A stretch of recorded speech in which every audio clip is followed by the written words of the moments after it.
All right, let's dive into one of the most mind-bending questions anyone has ever asked. We're going to follow a thought experiment that's designed to literally tear down reality as you know it, all just to find one single thing that's undeniably true. So, start with this. Just let it sink in for a second. What if everything around you, the world, your memories, heck, even your own hands, what if it's all just one big, elaborate lie? It's a pretty wild thought, right? Well, that's exactly where we're kicking things off today. So, who's the guy behind all this chaos? Meet René Descartes, a philosopher from the 17th century.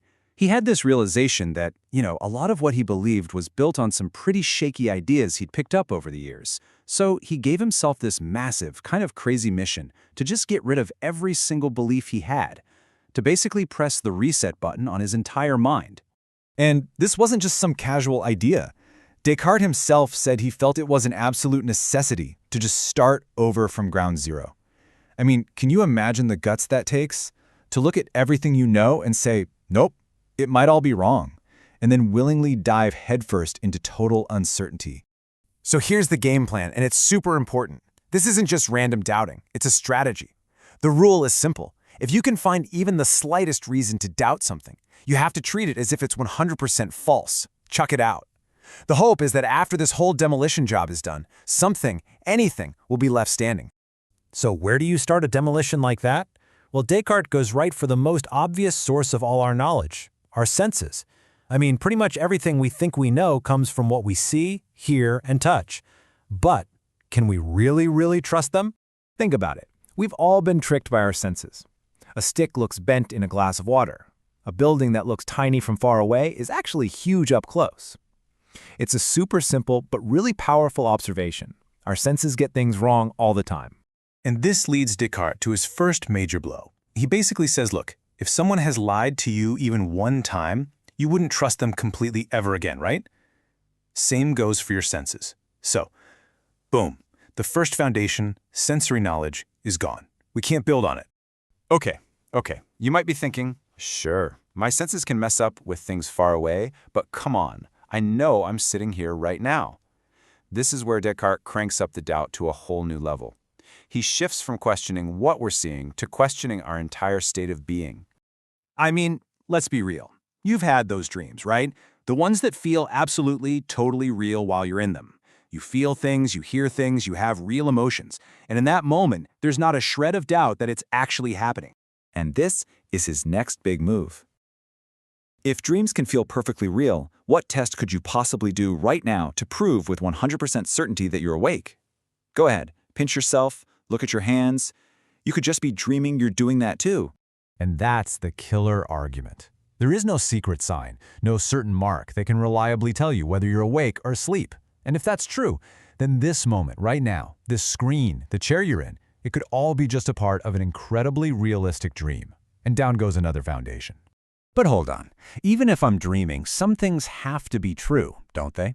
The basic rules of logic, of math, those feel solid. This is the final boss of doubt, and Descartes saves his most extreme, most powerful idea for last. Think about it. Whether you're awake or asleep, 2 + 3 = 5. A square has 4 sides.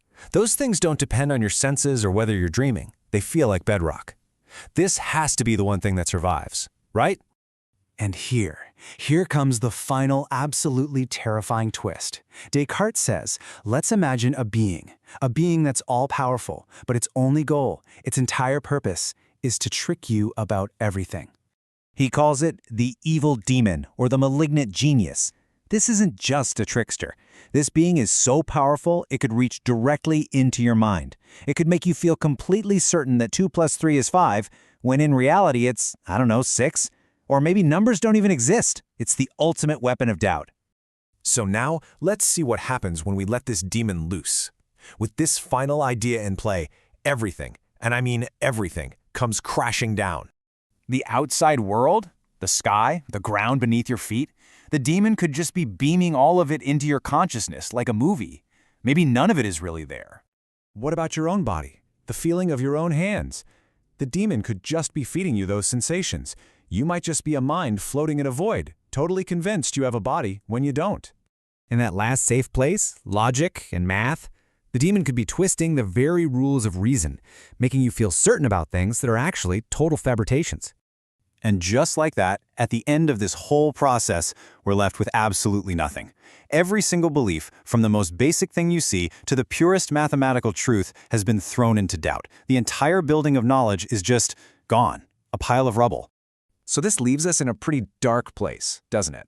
After we've torn it all down, after we've admitted our senses could lie, that we could be dreaming, that an evil demon could be tricking us, we're just lost. If absolutely nothing is certain, where in the world could we even begin to look for truth?